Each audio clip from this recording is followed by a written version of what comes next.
प्रश्न होची जो सुखदेव गंगा कूल परीक्षित को 7 दिन भागवत श्रवण कर मुक्ति प्रदान करथिले से सुखदेव किए से केमती कौन पाई से आसिले व्यासंक पुत्र हेले ता पूर्व कौन करथिले तांकर कौन धर्म थिला सुंदर कथा ए सुखदेवंकर जन्मर कथा कौशिक संहिता रे वर्णना करा जायछि। कौशिक संहिता रे उल्लेख अछि ये सुख जड़े सुखपक्षी रूप से गोलक धाम रे माँ राधाराणी कोल सदा सर्वदा खेलुले एवं आनंद रे माँ राधाराणी कृष्ण कृष्ण भजन करती ये सुख भी से कृष्ण कृष्ण कृष्ण कृष्ण भजन करते। ठीक से ही समय रे ये पृथ्वी पृष्ठ रे व्यासंक द्वारा भागवत रचना परिसमाप्ति हला शेष हो गला भागवत रचना करबा माँ राधाराणी जानिले हेले रचना तो सरीला किंतु भागवत को प्रचार और प्रसार करिवार आवश्यकता अछि। खाली ग्रंथ रचना कले बड़ नुह ग्रंथ को प्रकृत रे प्रचार और प्रसार कले ग्रंथर मूल्य मूल्यांकन हो पाए। तेणु माँ कहले जा सुख पृथ्वी पृष्ठ को जाओ तमे भागवत धर्मर प्रचार करिव। सुख हाथ जोड़िक कहले माँ जदि मु जाए एठू धराधाम को ताले सेठी भगवान विष्णुंकर माया मते माड़ी बसिब तेणु मु माया मुक्त हो पारि ना मु एठी अच्छी माया मुक्त अच्छी सेठिकी गले विष्णु माया मु मोहित हो माँ हाथ टेकी आशीर्वाद देले जा तुते विष्णु माया केबे भी स्पर्श करि परिबो ना। एतिके अभय बणी जेतेबेले पाइले सुखदेव प्रस्तुत हेले जे मु पृथ्वी को जीवी सेई समयर कथा ठीक सेई समय संजोग देख समयर संजोग प्रभुंकर इच्छा सेतेबेले नारद जाइथांती कोठी की हिमालय माँ पार्वती एवं शंकर भगवान को दर्शन करबा पे जेतेबेले भीतर को प्रवेश कले देखले माँ एकुटिया अछंती बापा नाहंती। माँ को पचारे माँ को नारद को देखला परे माँ प्रणाम कले कहीं जानती नारद होउचंती माँ गुरु माँ पार्वती गुरु होउचंती स्वयं नारद। तेणु माँ प्रणाम करी आसन देले नारद हसिकी पचारे प्रभु नाहंती कि माँ ना प्रभु कोठी जाइछंती मते किसी कहि नाहंती। एक कथा जेतेबेले जानिले कहले माँ मु सुनुची प्रभु आपन को केते भल पाती। माँ कहले बहुत भल पाती एते भल पाती ताकू मु केमती कहबी ना जदि प्रभु आपन को एते भल पाती आपण दिने केबे प्रभु को भल भाव रे लक्ष्य करिसंती। माँ पचारे कौन ना प्रभु को बेकरे जो मुंडर माल अच्छी से मुंड माल कहार जदि आपणक ठारू से मुंड माल को से बेसी प्रिय भावी न थांते ताले गଳାରେ काहे सब समय धारण करिसंती से तो आपण को सांगे धरिकी सब बेले बुलंते। एक कथा आपण प्रभु को टिके पचारिले एति कहि कि नारद जेतेबेले चली गले बाहर शंकर भगवान आसुथा देखले नारद जेतेबेले प्रवेश करिकरी बाहरी जाउचंती प्रभु जानिले निश्चित भाव रे किछि ना किछि गोटे अर्थ को अनर्थ रे हेतिबो।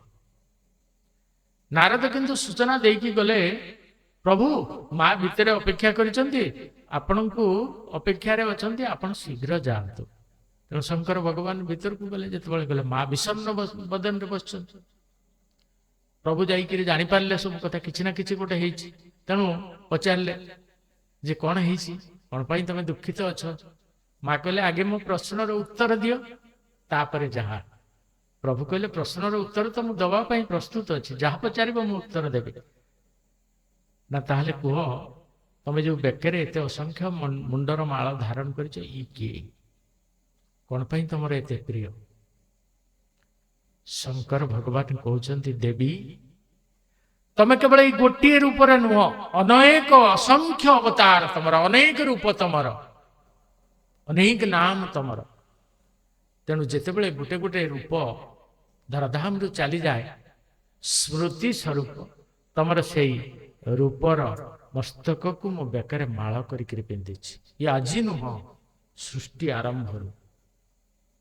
माँ पचारे जदि मोर मृत्यु होउची आपणकर कहीं हो यार कारण कौन मु रूप धारण करुची मु पुणी मृत्यु होउची किंतु आपण सेम जेमती सेमती अछंती।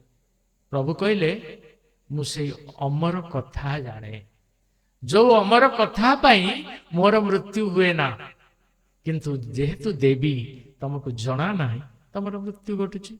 माँ कहले आज मुझे शुणी यही मुहूर्त शुणी से कथा। यदि से कथा श्रवण रे अमरत्व मिल पारे, मृत्यु हुए ना, ताहले मु वर्तमान यही मुहूर्त श्रवण करी। स्थान प्रस्तुत हम जिते बड़े प्रभु कहले किंतु शर्त केही भी एठी रही पारिबे ना, कारण जी शुणिब सी अमरत्व हो। तेणु समस्ते दूर को चल जाए, केवल तमें आ मु दुई जन की व्यक्त आ कही रही। ठीक से ही मुहूर्त वैकुंठरू सुख सूक्ष्म रूप से आसुथांती एवं कैलासर से गुंफा कोरड रे गोटे सुख पक्षी अंडा दे था। तेणु सुख वैकुंठरू आसिक सूक्ष्म रूप से अंडा भितर प्रवेश करगले। समस्ते दूर को पलैले, कहारी देखा मिलला ना, किंतु अंडा रही से अंडा को किए बा कौन जान। तापरे मां को पाखरे बसईकरी प्रभु से अमर कथा को आरंभ कले। शर्त रहा या देख मु जिते बड़े कथा कहबी मोर नेत्र बंद हो, आखि बंद हो, ध्यानस्थ हो। कहीं ना से कथा भितर भगवान प्रकट हो, भगवान लीला प्रकट हो। तेणु सबु कथा मुझे कहबी सबू मु केवल दर्शन करी कहूबी, जहाँ जहाँ कहबी ताक मु सब दर्शन करी, सब जाक मु दर्शन करी एमती ध्यानस्थ होकर कही चलि तुमको। किंतु मु जानी केमती तुम शुणुच कि ना, मझे मझे तुम्हें ओंकार ध्वनि दबा। जमती आम कहू मु गप कहूँ तू शुइबु ना, तू मु जानी केमती तू शुइनु बोली तू हूँ मारिबु। सेमती प्रभु कहले तुमको ओंकार ध्वनि दबा पड़ो, मझे मझे ओंकार कह। माँ कहले हाँ कह, कहले ठीक अच्छे। तेणु गुंफा भितर निर्जन कही ना, आरंभ है कौ कथा श्रीमद भागवतर कथा प्रथम स्कंदरु आरंभ है कथा। कहते कि स्वयं शंकर भगवान क्या माँ पार्वती को चलिला कथा। दशम स्कंद प्रभुंकर बाल्य लीला द्वारिका लीला शेष हो गला। जिते बड़े प्रभुंकर वंश निजे ही ध्वंस यदुवंश ध्वंस हवा को गले, तापर आसीगला एकादश स्कंदर कथा, जो उद्धव आ भगवान ज्ञानर कथा आसला। जेठी नवजोगेश्वर संवाद आसला, माँ शोगल, माँ से शोई जाइछन्ति। दशम स्कंद संपूर्ण श्रवण करिछन्ति। एकादश स्कंद जिते आरंभ है माँ शोईगले। प्रभु तो आखि खोलिबे नहीं, कारण जहाँ कहते सी देखुं सब। भगवान कृष्णकर बाल्य लीला प्रभु को पूरा देखा जाए, सब सब देखुं। प्रभु आखि बंद करी जहाँ जहाँ देखुं से कहते ये हूँ भागवत।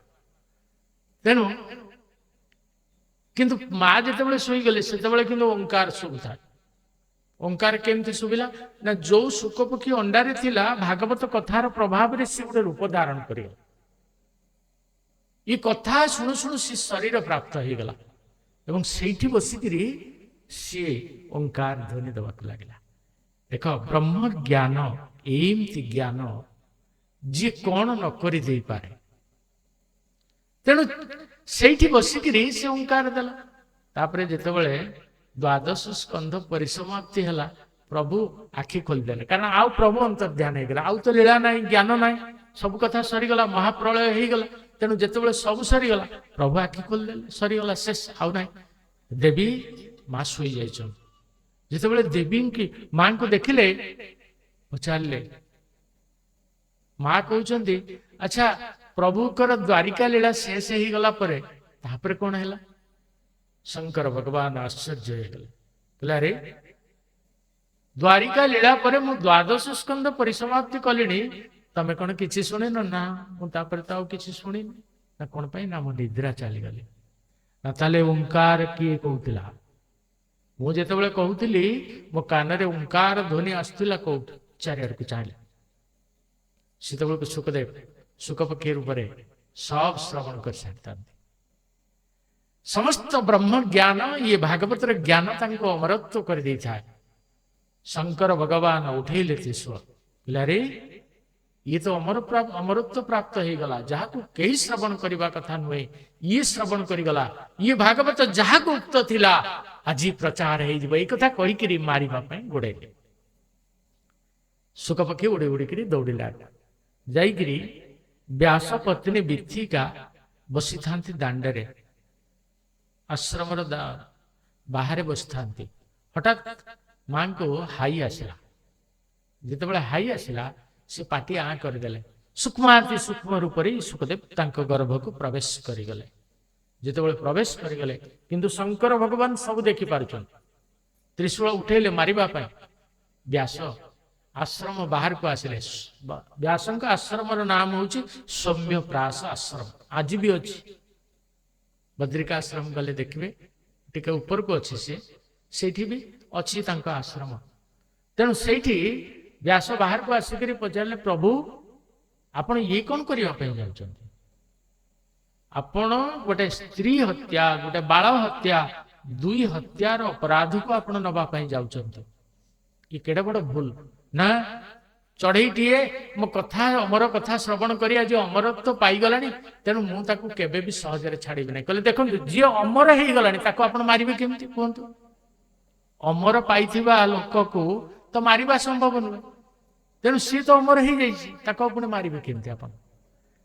ଶଙ୍କର ଭଗବାନ ଫେରି ଆସିଲେ ଏବଂ ଯୋଉ ଗୁମ୍ଫାରେ ମାଙ୍କୁ ଇଏ ପ୍ରଥମ ଆଦ୍ୟ ଭାଗବତକୁ ଶ୍ରବଣ କରେଇଥିଲେ, ଏ ଅମର କଥାକୁ କହିଥିଲେ। ଯେହେତୁ ଭାଗବତ ହେଉଛନ୍ତି ଅମର କଥା, ତେଣୁ ସେ ଗୁମ୍ଫା ବା ସେ ସ୍ଥାନର ନାମ ଆଜି ବି ଅମରନାଥ ଗୁମ୍ଫା ବୋଲି ଆନନ୍ଦେ କବାର ଆଜି ବି ବିଦ୍ୟମାନ। ପ୍ରଥମ ଭାଗବତ ସେଇଠି ସ୍ୱୟଂ ଶଙ୍କର ଭଗବାନ ମା ପାର୍ବତୀଙ୍କୁ ଶ୍ରବଣ କରାଇଥିଲେ।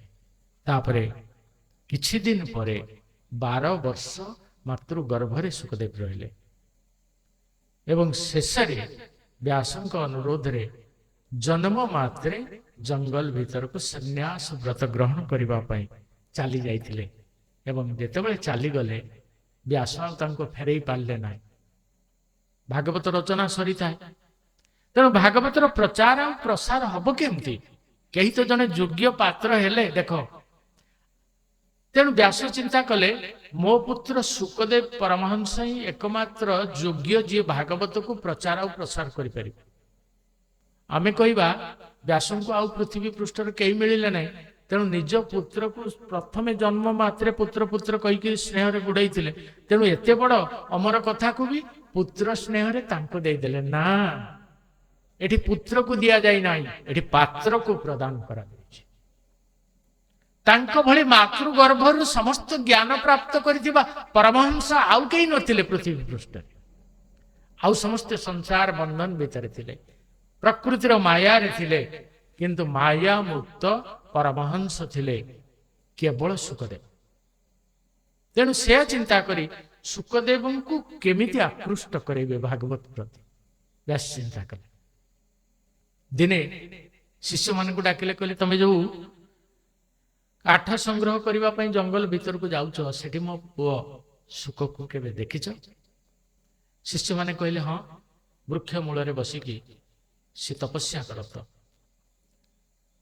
ସାକାର ଭଗବାନଙ୍କୁ ସେ ବିଶ୍ୱାସ କରନ୍ତି ନା। ଏ ରାମ କୃଷ୍ଣ, ଇଏ ଅବତାର, ଇଏ ଲୀଳା, ଇଏ ନୃସିଂହ, ନା, ନିରାକାର ବ୍ରହ୍ମ।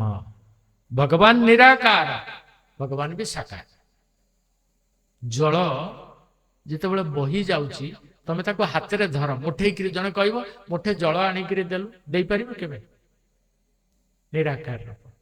ସେଇ ଜଳକୁ ଫ୍ରିଜ ଭିତରେ ରଖିଦିଅ, ତହିଁ ପରଦିନ ସକାଳେ ଖୋଲି ଆଣ। ଜଣେ କହିବ ତମେ ମତେ ଜଳ ଖଣ୍ଡେ ଆଣିକି ଦେଲ, ଦେଇପାରିବନି? ଦେଇହବ ନା? ବରଫ ଖଣ୍ଡେ, ଜଳଟା ବରଫ ହେଇନି, ତାକୁ ଖଣ୍ଡ ଆକାରରେ ଦେଇପାରିବନି?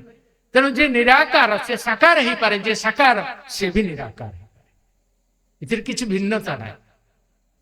କିଏ ନିରାକାର ବ୍ରହ୍ମଙ୍କୁ ଧ୍ୟାନ କରିପାରେ, ଯିଏ ନିରାକାର ବ୍ରହ୍ମଙ୍କୁ ଧ୍ୟାନ କରେ ସେ ବି ସାକାର ରୂପକୁ ଧ୍ୟାନ କରିପାରେ। ତେଣୁ ଶୁକଦେବ ନିରାକାର ବ୍ରହ୍ମଙ୍କୁ ଧ୍ୟାନସ୍ଥ କରୁଥିଲେ। ତେଣୁ ତାଙ୍କୁ ଆକୃଷ୍ଟ କରିବା ପାଇଁ ବ୍ୟାସ କଣ କଲେ ନା, ଭାଗବତରୁ ଗୋଟେ ଶ୍ଲୋକ ଶିଷ୍ୟମାନଙ୍କୁ ପ୍ରଦାନ କଲେ। କହିଲେ, ଶୁଣ, ଏଇ ଶ୍ଲୋକଟିକୁ ଶିଖ, ଶିକ୍ଷା କରିକିରି ତମେ ଯିବ ଯୋଉଠି ଶୁକଦେବ ଧ୍ୟାନସ୍ଥ ଅଛନ୍ତି ବୃକ୍ଷ ମୂଳରେ, ତମେ ଦୂରରୁ ରହିକି ଶ୍ଲୋକଟି ପଢିବ, ବଡ ଜୋର ପଢିବ। ତାପରେ କଣ ହେଲା ମତେ ଆସିକରି କହିବ। ଦେଖ, ପ୍ରଥମ ଶ୍ଲୋକ ଇଏ ହଉଛି 10ମ ସ୍କନ୍ଧର ବେଣୁ ଗୀତ ଯୋଉ ଅଛି, ସେଇ ବେଣୁ ଗୀତର ଏ ଶ୍ଲୋକ। ଏଇଥିପାଇଁ ମୁଁ ଆପଣମାନଙ୍କୁ କହୁଛି ପ୍ରକୃତ ଯୋଉ ମୂଳ ଭାଗବତ ଆଉ ଜଗନ୍ନାଥ ଦାସଙ୍କର, ମହାପ୍ରଭୁ ଜଗନ୍ନାଥ ଦାସଙ୍କ କୃତ ଓଡ଼ିଆ ଭାଗବତ, ସେ ଶ୍ଲୋକ ଆଉ ଇଏ ନବାକ୍ଷରର ରଚନା ଦିଟାକୁ ସାମଞ୍ଜସ୍ୟ କରି କହିବି। ତା ଭିତରେ ପାର୍ଥକ୍ୟ କଣ ଆପଣମାନେ ଅନୁଭବ କରିବେ। ବରହାପୀଡಂ ନଟବର ବପୁ କର୍ଣ୍ଣେୟୋ କର୍ଣ୍ଣିକାରಂ ବିଭ୍ରଦବାସ କନକ କಪಿಶಂ वैजयन्ती च माळं रन्ध्रान् वेणुरधर सुधया पूरयन् गोपवृन्दै बृन्दारण्यं स्वपदरमणं प्रवसद् गीतकीर्तिः। खाली अल्परे मु आपनको यार अर्थटी कहूँ और ସେଇଟାକୁ ନବାକ୍ଷର ଛନ୍ଦରେ କେମିତି ଲେଖା ହେଇଛି ଆମ ଓଡ଼ିଆ ଭାଗବତରେ ଆପଣମାନେ ଜାଣିପାରିବେ। ସେଇ ବେଣୁ ଗୀତ ସେଠି ଲେଖା ହେଇଛି, ସେଇ ବେଣୁ ଗୀତ ବି ଓଡ଼ିଆରେ ଜଗନ୍ନାଥ ଦାସ ଲେଖିଛନ୍ତି କେମିତି। ବରହା ପୀଡ଼ମ ନଟବର ବପୁ। ବରହା କହିଲେ ମୟୂର ଚନ୍ଦ୍ରିକା, ପୀଡ଼ମ ମାନେ ମୁକୁଟ। ଯିଏ ମସ୍ତକରେ ମୟୂର ଚନ୍ଦ୍ରିକାରେ ନିର୍ମିତ ମୁକୁଟକୁ ଧାରଣ କରିଛନ୍ତି। ଏବଂ ନଟବର ବପୁ, ନଟ କହିଲେ ଯିଏ ନାଚେ, ଭଙ୍ଗୀ କରିକିରି ଯିଏ ନାଚେ। ତେଣୁ ଏଠି ଭଗବାନଙ୍କୁ ନଟବର କହିବାର ଅର୍ଥ ହେଉଛି ଭଗବାନ କୃଷ୍ଣଙ୍କୁ, ଭଗବାନ କୃଷ୍ଣ ସବୁବେଳେ ଟିକେ ତେଢ଼ା ବଙ୍କା, ଛିଡ଼ା ହେଲେ ବି ବଙ୍କା, ନାଚିଲେ ବି ବଙ୍କା। କାରଣ ହେଉଛି ଏଇଆ, ଯିଏ ସାରା ଜଗତକୁ ନଚେଇ ପାରେ ସିଏ କେତେ ବଡ଼ ନାଟୁଆ। ସେତେ ବଡ଼ ନାଟୁଆ ନହେଲେ ଇଏ ସାରା ଜଗତକୁ ନଚେଇବାର ଶକ୍ତି ତା ଭିତରେ ନଥାନ୍ତା। ତେଣୁ ସୁନ୍ଦର ଶରୀର, ତ୍ରିଭଙ୍ଗୀ ଠାଣି ସୁନ୍ଦର ଶରୀରର କଥା କୁହାଯାଇଛି ପ୍ରଭୁଙ୍କର। କର୍ଣ୍ଣେୟ ଓ କର୍ଣ୍ଣିକାର। କର୍ଣ୍ଣେୟ ବହୁବଚନ, ଦୁଇଟି କାନ ଆମର ଅଛି। କର୍ଣ୍ଣିକାର ମାନେ କନିଅର ଫୁଲ। ଭଗବାନ କଣ କରିଛନ୍ତି, ଦୁଇଟି କାନରେ ଦୁଇଟି କନିଅର ଫୁଲ ନୁହଁ, ଗୋଟିଏ କନିଅର ଫୁଲ ଗୋଟେ କାନରେ ଲଗେଇଛନ୍ତି କୁଣ୍ଡଳ କରିକି। କାରଣ କଣ, ପ୍ରଭୁ ଯେତେବେଳେ ଯାଆନ୍ତି ଗୋମାତାଙ୍କୁ ଚାରଣ କରିବା ପାଇଁ ଗୋପାଳ ବାଳକଙ୍କ ସହିତ, ସେତେବେଳେ ଯଦି ଆଜି ବାଁ କାନରେ ଲଗେଇଲେ, ଆସନ୍ତାକାଲି ଡାହାଣ କାନରେ ଲଗେଇବେ। ଯୋଉଦିନ ଯୋଉ କାନରେ କନିଅର ଫୁଲ ଲଗା ହେଇଥିବ, ଗୋପୀ ମାନେ ଜାଣିବେ ପ୍ରଭୁ ଆଜି ସେଇ ଦିଗକୁ ଯାଉଛନ୍ତି। ଦେଖ, ଏଇ କାନର କନିଅର ଫୁଲରୁ ଗୋପୀ ମାନେ ଜାଣିପାରିବେ ପ୍ରଭୁ ଆଜି କୋଉ ଦିଗକୁ ଯାଉଛନ୍ତି ଗୋଚାରଣ କରିବା ପାଇଁ। ତେଣୁ ପ୍ରଭୁ ବି ଗୋଟିଏ କାନରେ କନିଅର ଫୁଲକୁ କୁଣ୍ଡଳ କରିକି ଧାରଣ କରିଛନ୍ତି। ପ୍ରଭୁଙ୍କ ରୂପକୁ ଖାଲି ଆପଣମାନେ ଚିନ୍ତା କରନ୍ତୁ। ଏବଂ ବିଭ୍ରତ ବାସ କନକ କପିଶମ। କନକ କହିଲେ ସୁବର୍ଣ୍ଣ, ସୁବର୍ଣ୍ଣ ଭଳି ଦେଖାଯାଉଥିବା ହଳଦିଆ ବସ୍ତ୍ର ପ୍ରଭୁ ଧାରଣ କରିଛନ୍ତି ଶ୍ରୀ ଅଙ୍ଗରେ। ଏବଂ ବୈଜୟନ୍ତୀ ଚ ମାଳ, ବୈଜୟନ୍ତୀ ମାଳା ଆଜାନୁ ଲମ୍ବିତ ପଡ଼ିଛି ବେକରେ। ବୈଜୟନ୍ତୀ ମାଳା ମାନେ ବହୁ ଫୁଲର ସମାହାର ରେ ଯୋଉ ମାଳା ଗୁନ୍ଥା ହେଇଛି, ପ୍ରଭୁ ତାକୁ ବେକରେ ଲମ୍ବେଇକିରି ପକେଇଛନ୍ତି। ଏବଂ ରନ୍ଧ୍ରାନ ବେଣୁରୁ ଅଧର ସୁଧୟା, ଏବଂ ମୁଖରେ ପ୍ରଭୁଙ୍କର ସେଇ ବଂଶୀ ବେଣୁ ବା ବଂଶୀର ଯୋଉ ସ୍ୱନ ବା ଶବ୍ଦ ବାହାରୁଛି, ଅମୃତମୟ। ପ୍ରଭୁଙ୍କର ଓଷ୍ଠକୁ ଅମୃତ ବୋଲି କୁହାଯାଉଛି, ସେଥିରୁ ଅମୃତ କ୍ଷରଣ ହଉଛି। ସେ ଅମୃତକୁ କିଏ ପାନ କରୁଛି ନା ବେଣୁ ବା ମୁରଲୀ, ଆଉ କେହି ପାରୁନାହାନ୍ତି। କାରଣ ସେ ସବୁବେଳେ ପାଇଁ ପ୍ରଭୁଙ୍କ ଓଠରେ ଲାଗିକିରି ରହିଛି। ଏବଂ ପୁରୟନ ଗୋପ ବୃନ୍ଦେଇ, ଗୋପ ବାଳକ ମାନେ ଚାରିପଟରେ ପ୍ରଭୁଙ୍କୁ ଘେରିକିରି ଚାଲିଛନ୍ତି। ବୃନ୍ଦାରଣ୍ୟମ ସ୍ୱପଦ ରମଣମ ପ୍ରବିଶତ ଗୀତ କୀର୍ତ୍ତି। ଏବଂ ପ୍ରଭୁ ମଝିରେ ନାଚି ନାଚିକିରି ଚାଲୁଛନ୍ତି, କୋଉଠିକି ବୃନ୍ଦାବନକୁ ପ୍ରବେଶ କରୁଛନ୍ତି। ଗୋମାତାଙ୍କୁ ଚାରଣ ସରିଲା ପରେ ସୂର୍ଯ୍ୟାସ୍ତ, ଏପଟେ ପ୍ରଭୁ ବୃନ୍ଦାବନ ଦାଣ୍ଡରେ ଗୋମାତାଙ୍କୁ ନେଇକିରି, ଲକ୍ଷ ଲକ୍ଷ ଗୋମାତାଙ୍କୁ ନେଇକିରି, କାନରେ କନିଅର ଫୁଲ, ଦେହରେ ହଳଦିଆ ବସ୍ତ୍ର, ହାତରେ ବଂଶୀ ଏବଂ ବଂଶୀର ସ୍ୱନ। ତାପରେ ପ୍ରଭୁ ଯେତେବେଳେ ତ୍ରିଭଙ୍ଗୀ ଠାଣିରେ ନାଚିକିରି ଯାଉଛନ୍ତି ଦାଣ୍ଡରେ, ସେତେବେଳେ ଗୋପାଳ ବାଳକ ମାନେ ଘେରି ଯାଇକିରି ନାଚିକିରି ପ୍ରଭୁଙ୍କର ଜୟ ଜୟକାର କରୁଛନ୍ତି। ଇଏ ହଉଛି ପ୍ରଭୁଙ୍କର ସେଇ ସମୟର ରୂପର ବର୍ଣ୍ଣନା। ପ୍ରଭୁ କେତେ ସୁନ୍ଦର, ଏତିକିରୁ ଜଣେ ଭାବୁକ ବୁଝିପାରିବ ପ୍ରଭୁ କେତେ ସୁନ୍ଦର। ଏତେ ସୁନ୍ଦର ଯଦି ନ ହେଇଥାନ୍ତା, ତାହେଲେ ଏତେ ସୁନ୍ଦର ସୃଷ୍ଟିକୁ କେହି କେବେ ରଚନା କରିପାରିନଥାନ୍ତା। ମୁଁ ଯଦି ଚିନ୍ତା ମୋର ସୁନ୍ଦର ନ ହବ, ମୁଁ ଯୋଉ ମୂର୍ତ୍ତିଟା ଗଢିବି ସିଏ ସୁନ୍ଦର କେମିତି ହବ? ତେଣୁ ଯିଏ ଏତେ ସୁନ୍ଦର ସଂସାରକୁ ଗଢିଛି, ସିଏ କେତେ ସୁନ୍ଦର ନ ହେଇଥିବ। देख ठीक से कथा जगन्नाथ दास आम ओडिया भागवत केमती लिखिले आपण मन तो संक्षेप रे टिके टिके जानिले श्लोकर अर्थटा सेया को केमती लिखाई मयूर पुच्छ नील देह गोविंद तरुणी जन मन मोह गोविंद गोविंद गोविंद गोविंद गोविंद सुगळुची मकरंद गोविंद कर्णे खंजित कनियर गोविंद सुंदर सुरंग धर गोविंद गोविंद गोविंद गोविंद गोविंद सुगळुची मकरंद गोविंद पीतवसन कटी तटे गोविंद लंबई वन माला कंठे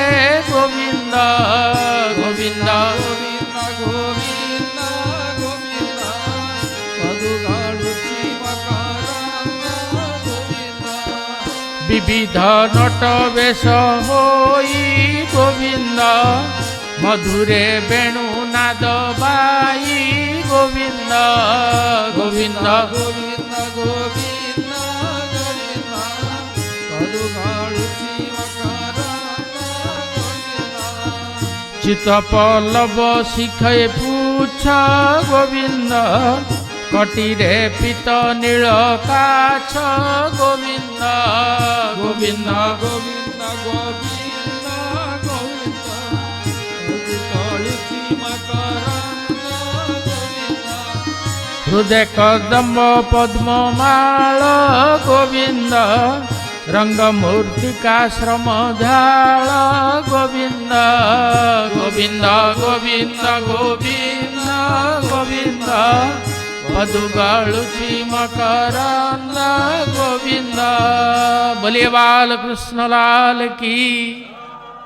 निश्चित भाव रे आपण माने जानि पारुथुवे मूल संस्कृत भागवत व्यासंक रचना आउ तार नवाक्षर छंद रे जहा महाप्रभु आमको ओडिया भागवत रूप रे देइचंती से आउ ये भितरे पार्थक्य किछि नाही बोले एठु आपण माने जानि पारुथुवे अर्थरु जहा सेथिरु आपण माने बुझिले ए सेही अर्थ एइथिरे ही वर्णना कराय छै तेणु केबे भाबिबे नाही जे मु मूल भागवत पढ़ी पारु नै माने मु केडे दुखी नाही ओडिया भागवत को सेही भाव रे पढ़ंतु सेही जगन्नाथ निश्चित भाव रे तुमको दर्शन देबे एथिरे तिळे बिहेला नाही आ गोटी श्लोक परे आजिर बाणी को विश्राम दबा द्वितीय दिन प्रथम दिन ए श्लोकटी जेतेबेले जाई सुखदेव निकट शिष्य माने पढ़िले सुखदेव ध्यान भांगी गला अरे इति सुंदर रूप कौटी लेखा अछि किए से ब्रह्म केमिति तारे एमती सुंदर रूप ही पारे शिष्य मानक निकट को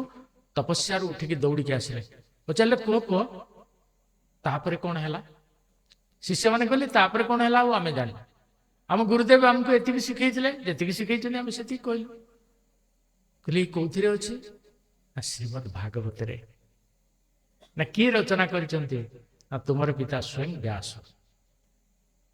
तापरे पुणी सुखदेव ध्यानस्थ हो गले शिष्य माने आसिकी व्यास को एक कथा कहला पर व्यास कहले ठीक अछि आउ गोटे श्लोक मु तुमको कहूछि एई श्लोकटी आसंता काली जो जीव सेठी छिड़ाई सेमती गाइब शिष्य मानक सुंदर कथा कहते कौन ना प्रभुंक रूप जदि एते सुंदर प्रभुंक हृदय भी सेतिकी सुंदर हवा दरकार खाली जनकर सुंदर रूप को देखिकी ताकू प्रलोभित हबार आवश्यकता नहीं कारण ता हृदय भी सेतिकी सुंदर जदि न होइथिबो ना तम जीवन संपूर्ण भाव में ध्वंस हो गला बोली जान रूप अनुसार हृदय भी सेतिकी सुंदर हवा दरकार तेणु प्रभुकर हृदय भी केते सुंदर सेई कथा द्वितीय श्लोक रे कहैछि कोन अहो बकीयम स्तन कालकूटम जिघांसयाप्यायदप्य साध्वी लेभे गतिं धात्री उचितां ततुन्यं कंबा दयालुं शरणं ब्रजैम। सुंदर कथा कहै अति सुंदर अहो बकीयम स्तनकालकूटम ଓହୋ ବକିୟମ ମାନେ ବକାସୁରର ଭଉଣୀ କିଏ? ପୁତନା। ଶବ୍ଦ ଗୁଡ଼ିକ କେତେ ସୁନ୍ଦର କରାହେଇଛି ଆ ଭିତରେ। ଅହୋ ବକିୟମ ସ୍ତନକାଳ କୂଟମ। ଆରେ ବକାସୁରର ଭଉଣୀ ପୁତନା ପ୍ରଭୁଙ୍କୁ ମାରିବା ପାଇଁ କଣ କରିଥିଲା? ସ୍ତନରେ କାଳକୂଟ ବିଷ ଲଗେଇକିରି ଯାଇଥିଲା ମାରିବା ପାଇଁ। ସ୍ତନ କାଳକୂଟମ, ସ୍ତନରେ କାଳକୂଟ ବିଷକୁ ଲେପି ଦେଇଥିଲା। ପ୍ରଭୁ ଯଦି କ୍ଷୀରପାନ କରିବେ ତା ସହିତ ତାଙ୍କୁ ମୁଁ ମାରି ଦେଇପାରିବି। ଜିଘାଂସୟାପ୍ୟା ସ୍ୱାଦି। ଏଇ କଥା ମନରେ ଭାବିକିରି ସେ ଯାଇଥିଲା ପ୍ରଭୁଙ୍କୁ ମାରିବା ପାଇଁ। କିନ୍ତୁ ହେଲା କଣ? ଲେଭେ ଗତିମ୍ ଧାତ୍ରୀ ଉଚିତମ୍ ତତନ୍ୟମ୍। ପ୍ରଭୁ କଣ କଲେ ନା ଯାହା ମା ଯଶୋଦା ପାଇବା କଥା ତାକୁ ପ୍ରଥମେ ପୁତନାକୁ ଦେଇଦେଲେ। ଅର୍ଥାତ୍ ପୁତନା ନିକଟରୁ କ୍ଷୀରପାନ କଲେ ବୋଲି ପ୍ରଭୁ ପୁତନାକୁ ମା ରୂପରେ ଗ୍ରହଣ କଲେ। ତେଣୁ ମାକୁ ଯୋଉ ମୁକ୍ତି ବା ଗତି ଦବା କଥା ମା ଯଶୋଦାଙ୍କ ପୂର୍ବରୁ ପୁତନାକୁ ପ୍ରଥମେ ବୈକୁଣ୍ଠ ଧାମକୁ ପ୍ରେରଣ କରିଦେଲେ ବୋଲି ଆନନ୍ଦ ଏକବାର। ତେଣୁ ପ୍ରଭୁଙ୍କ ନିକଟରେ କେହି ଶତ୍ରୁ ନାହିଁ, କେହି ମିତ୍ର ନାହିଁ। ଭାବରେ ଯିଏ ଆସିବ, ଶତ୍ରୁ ଭାବରେ ଯିଏ ଆସିବ ପ୍ରଭୁ ତା ପାଇଁ ଶତ୍ରୁ ହେଇଯିବେ। ଯିଏ ମିତ୍ର ଭାବରେ ଆସିଲା ପ୍ରଭୁ ତା ପାଇଁ ମିତ୍ର। ତେଣୁ ଏଠି ପୁତନା କଣ କରିଛି ନା ମାତୃ ରୂପରେ ମାରିବା ଉଦ୍ଦେଶ୍ୟରେ ଆସିଲା ସିନା, କିନ୍ତୁ ଯିଏ ସ୍ତନ୍ୟପାନ କରାଏ ସନ୍ତାନକୁ ସେ କିଏ? ମା। ତେଣୁ ପ୍ରଭୁ ତାକୁ ମା ରୂପରେ ଗ୍ରହଣ କଲେ। ତେଣୁ ମାକୁ ଯୋଉ ଗତି ଦବା କଥା ପ୍ରଥମେ ପ୍ରଭୁ ପୁତନାକୁ ସେଇ ଗତି ପ୍ରଦାନ କଲେ। ସେଇ କଥାକୁ ଆମ ଓଡ଼ିଆ ଭାଗବତରେ ଲେଖା ଅଛି। ଦେଖ ଦେଖ ପୁତନା ଧାତ୍ରୀ ରୂପେ स्तन निवेशितार मुखे गोविंद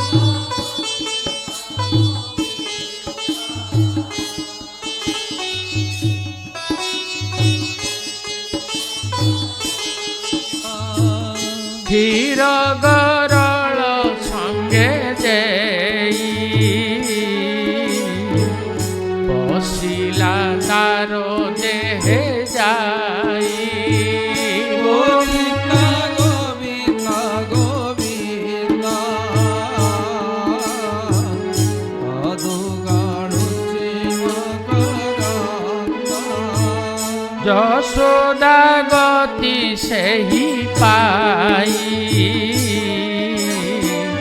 যে গতি যশোদা ন পাই। गोविंद गोविंद गोविंद